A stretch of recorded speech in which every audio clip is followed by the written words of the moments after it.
Nou, Oekelbon is al echt jaren bezig om in Nederland aandacht te vragen voor een gelijkwaardig sociaal minimum. En een sociaal minimum is datgene wat je minimaal nodig hebt om te kunnen overleven.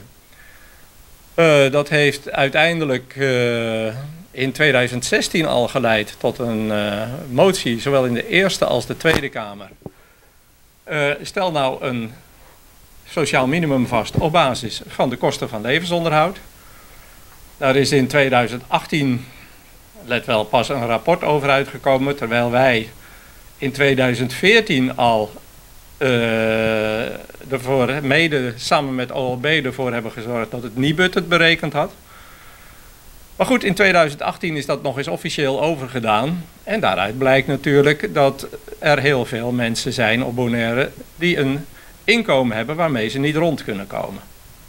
Maar aan de hand van dat heeft de Nationale Ombudsman ook recent getoond van het moet wel. Ja, het moet wel. De Nationale Ombudsman heeft er ook veel aandacht voor. De College van de Mensenrechten heeft al eens gezegd van jongens, dit kan gewoon niet. Dit is onrechtmatig wat jullie doen. En het blijft maar zo. Er is een eikpunt vastgesteld. En ja, als je de kosten hebt die hier liggen en je hebt een eikpunt wat hier ligt, dan zie je dus dat daar een enorm verschil tussen zit. Terwijl in Nederland het sociaal minimum gewoon hier ligt.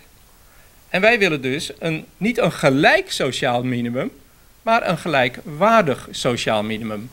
En dat waar de Kamer in 2016 om heeft gevraagd, dat hebben ze nu een motie die eigenlijk hetzelfde vroeg, maar nu met een jaartal erbij, hebben ze afgewezen. Dus in 2016 zijn ze vergeten, doe dat nou binnen 4, 5, 6 jaar.